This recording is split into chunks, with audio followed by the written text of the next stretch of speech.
Bonjour, c'est Jean-Christophe, bienvenue pour l'émission photo. Alors aujourd'hui, je vais parler de l'utilisation de Lightroom Mobile pendant un voyage pendant lequel vous faites des photos, bien sûr, et puis ce que j'en fais après, alors ce que j'en fais pendant aussi, mais là on est plus dans une thématique après le voyage dans les derniers épisodes, et je vais vous raconter un petit peu tout ça. Je suis en plein dedans aussi, puisque je prépare la conférence pour le salon de la photo, lors de laquelle je vais parler de tous ces usages de Lightroom Mobile et Web. Alors je vous invite d'ailleurs tout de suite à intégrer ma liste de contacts perso si vous ne l'avez pas fait encore, parce que si vous ne pouvez pas venir au salon, je vous disais ces jours-ci que je vais vous proposer en rediffusion live cette conférence un soir en semaine. Ça se fera courant novembre, je pense.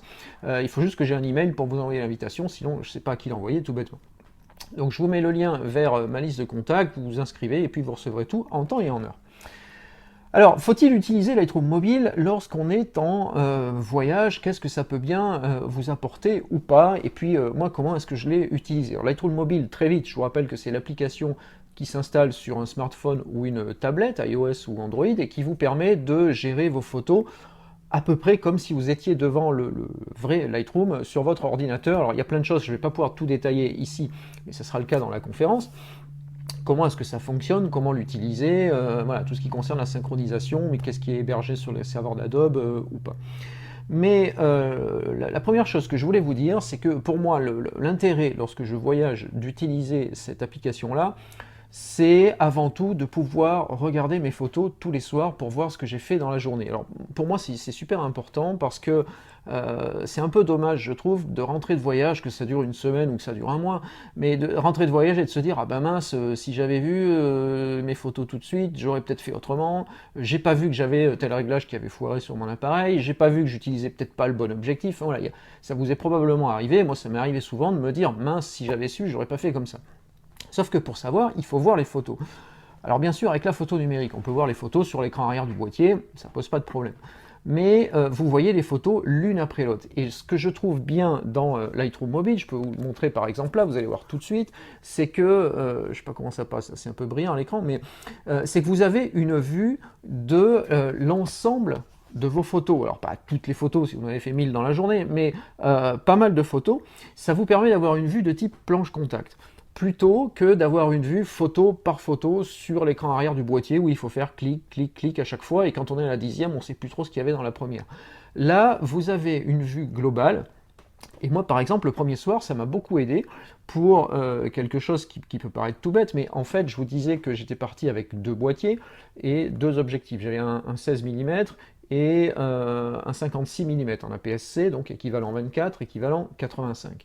Et en fait, pendant la journée, le premier jour, j'ai fait les photos avec le 56 et j'étais pas spécialement à l'aise en fait. C'est une focale que j'ai pas l'habitude d'utiliser en photo de ville, de rue. Je trouvais que c'était un peu serré et je me sentais plus à l'aise avec le 16 mm. Et puis en fait, quand j'ai regardé mes photos le soir, en voyant toute cette série d'images dans leur ensemble, alors forcément il y avait les deux, puisque j'avais deux boîtiers, mais j'ai mis vidé les deux cartes dans Lightroom, donc j'avais les photos qui se suivaient les unes les autres, qui n'étaient pas classées par boîtier, ce que je veux dire. Et là en fait, ça m'a un peu sauté aux yeux que finalement, malgré que j'avais été plus à l'aise avec le 16 mm, les photos que je préférais comme ça en toute première lecture, c'était celles qui étaient faites au 56, parce que je voyais les choses différemment, je voyais des portraits plus serrés, je voyais des choses qui n'étaient pas pareilles, et en fait j'ai préféré ces photos-là. Alors il y a un peu d'instinct, il y a un peu de hasard, il y a un peu de tout ça, je vous l'accorde. Mais en voyant les photos d'un bloc comme ça m'a permis de réaliser ça, et du coup j'ai beaucoup plus utilisé le 56, donc toujours équivalent 85, les jours suivants, en vérifiant tous les soirs que j'étais toujours bien calé, et voilà, finalement j'ai fait des photos différentes, alors que si je n'avais pas pu voir toutes mes photos de cette façon-là le premier soir, j'aurais peut-être continué un peu plus sur le 16 au lieu du 56, et finalement je serais peut-être passé un peu à côté du sujet tel que j'avais envie de le traiter. Alors là, je suis en train de tout dépouiller pour le moment. Je vous ai dit que je montrerai les photos, mais un peu plus tard, parce que je suis en train de faire du tri. Et l'impression se confirme, c'est-à-dire que les photos que j'ai faites avec la focale plus longue, j'ai un petit penchant par rapport aux autres. Donc ça, c'est vraiment important. Et puis, vous pouvez d'ailleurs déjà commencer à marquer vos photos dans Lightroom. On a tous les outils de classement du vrai Lightroom. C'est un vrai Lightroom aussi, mais du Lightroom plus complet ordinateur. Vous pouvez commencer à créer des collections, par exemple. Alors, très sincèrement, je ne l'ai pas fait parce que Je suis pas fan de décider d'une série dès le premier soir. Je pense que c'est trop tôt quand on voyage. Il faut laisser le temps au temps, il faut laisser les choses se faire. Et les séries, je les fais quand je rentre. Mais déjà, ça peut vous donner une indication. Si par contre, vous appréciez, vous, de classer les photos directement, peut-être par lieu, par sujet, ben, vous pouvez le faire via les collections. Ensuite, le deuxième point, c'est vraiment que ça me permet d'avoir un confort de travail qui est bien plus grand que sur le boîtier. Alors, qu'est-ce qui se passe? C'est que moi, quand je rentre à l'hôtel le soir, la première chose que je fais, c'est que je mets en charge les batteries des boîtiers, je mets en charge la caméra, enfin, je mets tout en charge. Et du coup, mais je ne peux plus utiliser le boîtier pour voir les photos parce que forcément, il est en train de charger.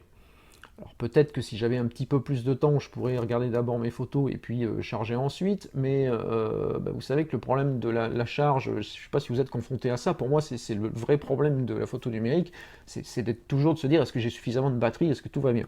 Alors là j'avais suffisamment de batterie, mais disons que je trouve que c'est une complexité supplémentaire quand on rentre de se dire ah mais attends il ne faut pas que je charge tout de suite parce que je dois avoir les photos sur le boîtier, mais celui-là est à plat, l'autre il n'est pas à plat, voilà, c'est toujours un peu compliqué.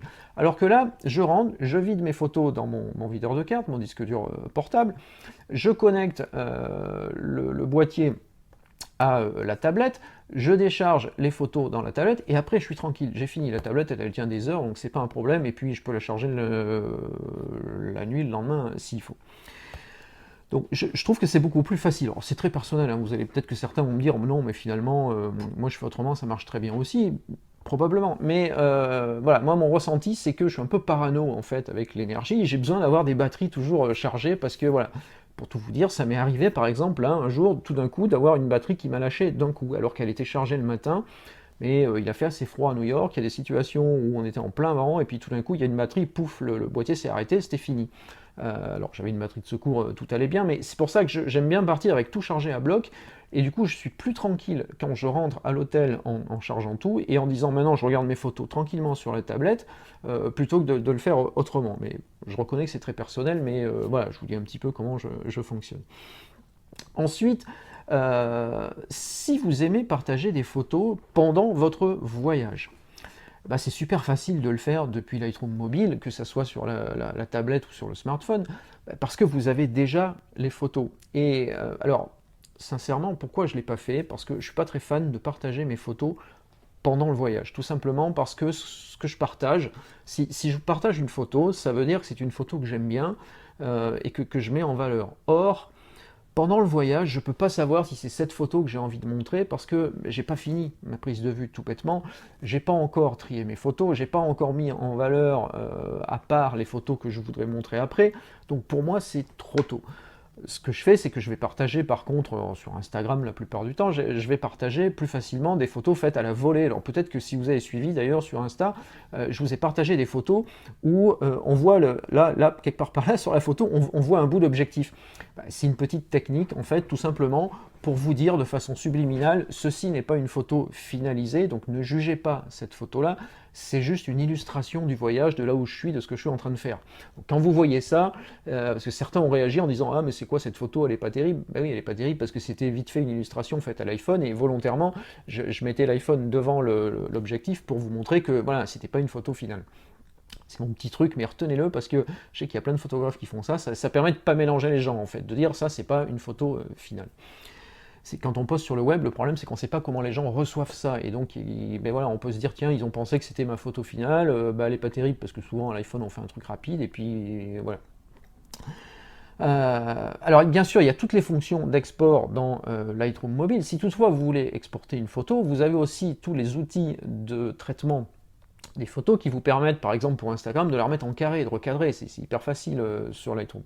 Ou bien de jouer un petit peu avec l'expo, de la passer en noir et blanc, de faire ce que vous voulez. Enfin, si vous voulez vous amuser à ça, c'est possible. L'autre intérêt de Lightroom Mobile, c'est que ça me permet de sauvegarder mes photos iPhone pendant le voyage. Alors ça, c'est un truc auquel on pense pas souvent, pour pas dire jamais, c'est que si vous faites ça, ça vous est probablement arrivé de partir, ou même quand vous êtes chez vous d'ailleurs, il n'y a pas besoin d'être en voyage, mais vous faites des photos à l'iPhone, c'est quand même, enfin l'iPhone ou le smartphone, peu importe la marque, et puis bah, vous faites des photos, vous les accumulez, vous en supprimez, voilà. Et puis au bout d'un moment, bah, tout ça c'est sur l'appareil, et vous n'avez jamais rien sauvegardé. Or, vous pouvez déjà avoir un problème avec votre smartphone et puis ça peut merdouiller et puis vous allez perdre des photos. Moi, c'est arrivé récemment dans la famille, il y a un iPhone qui a lâché. Bon, subitement, comme ça, on ne pouvait plus le redémarrer. Il a été changé par Apple. Bon, là-dessus, ça s'est réglé facilement. Mais sauf que ce qu'il y avait dessus, c'était foutu. Et quand on reçoit un nouvel appareil, il est vierge. Donc, bon, j'avais des sauvegardes, tout allait bien, mais si j'avais pas fait de sauvegarde, j'aurais perdu ces photos-là, c'était embêtant. Ensuite, ce qui est bien aussi, c'est de tout gérer de la même façon. Et moi, ce que j'apprécie beaucoup avec cette appli mobile, c'est que en uploadant, donc en important mes photos depuis le smartphone dans Lightroom mobile, quand je rentre chez moi, les photos elles sont automatiquement synchronisées sur mon ordinateur et c'est quand même hyper confortable. J'ai rien à faire d'autre, je retrouve les photos, les fichiers natifs, je les retrouve sur l'ordinateur. Donc j'ai plus qu'à les classer, les traiter comme toutes mes autres photos, et il y a quand même un confort là qui est appréciable. Donc ça, vous voyez que ça participe, en fait, souvent je dis que j'aime bien les choses simples, c'est que là j'ai un seul outil qui me permet vraiment de tout gérer, y compris des photos faites avec un smartphone. Donc vous voyez que c'est quand même vachement confortable. Alors, une autre chose aussi, puisqu'on parle de ça, parce que j'ai eu des questions là-dessus, alors quelqu'un m'a dit, est-ce que tu penses que finalement l'iPad c'est une bonne solution de sauvegarde quand on voyage et que ça évite de se trimballer les disques durs et tout le reste?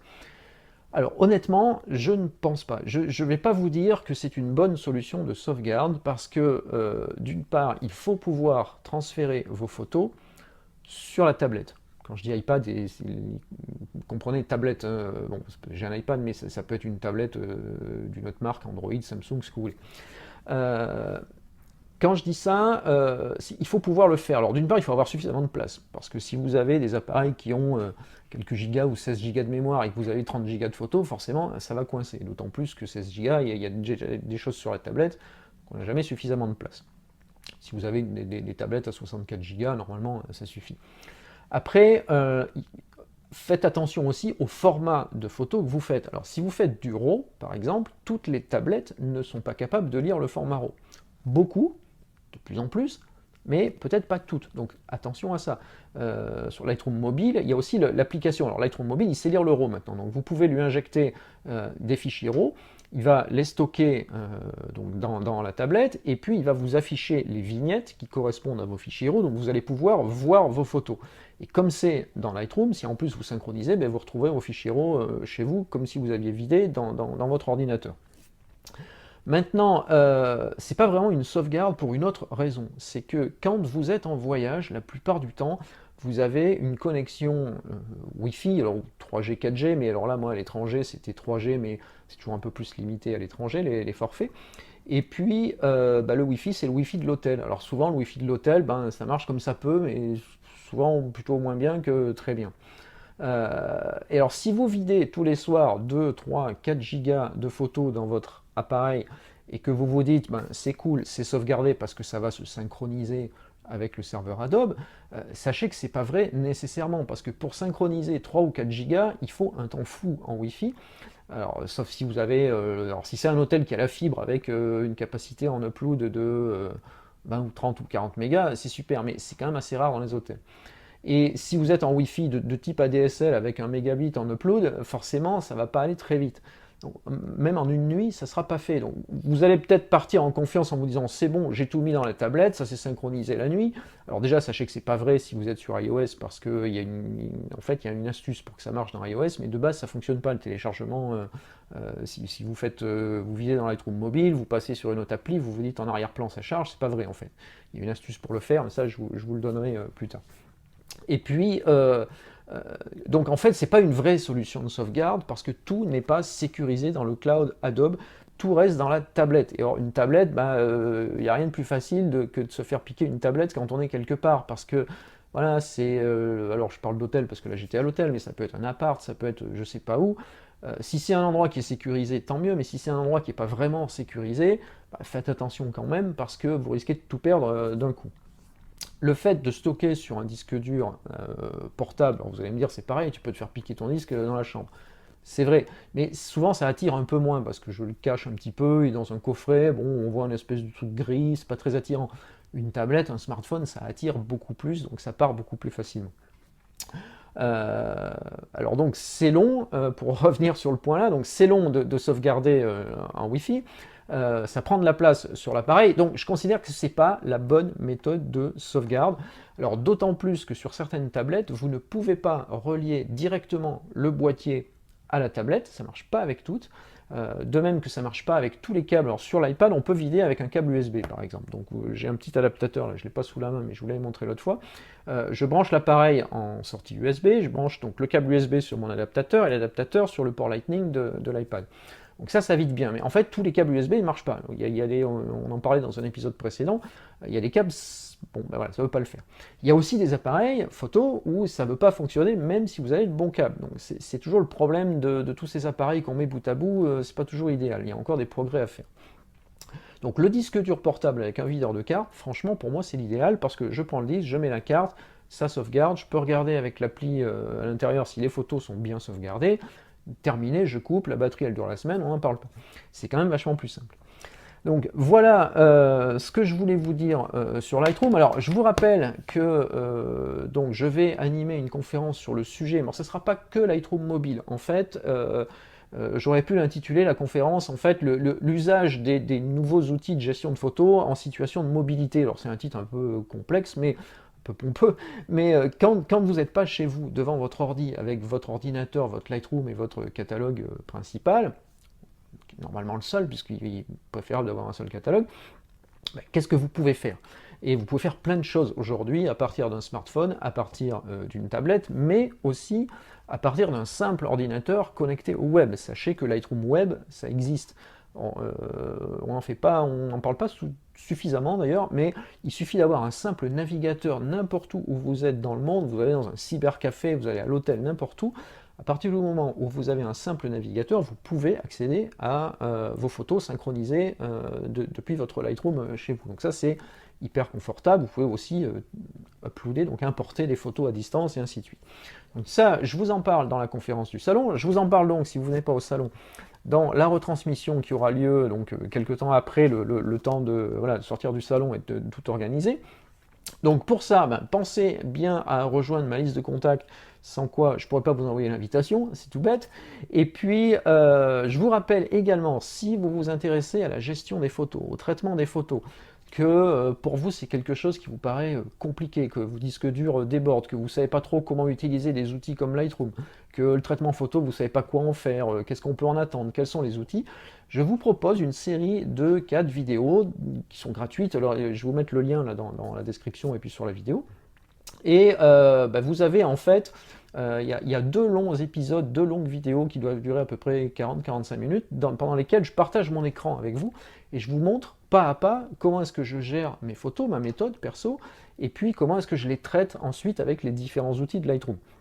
Et puis, je vous parle également du club privé que j'anime autour de la gestion et du traitement des photos. C'est un club qui est réservé aux membres qui s'inscrivent et dans lequel voilà, il y a pas mal d'interactions entre les membres et moi. Et puis, on bosse sur tous ces sujets-là, on essaye de régler tous les problèmes. On y arrive plutôt bien d'ailleurs. Tout le monde est assez content.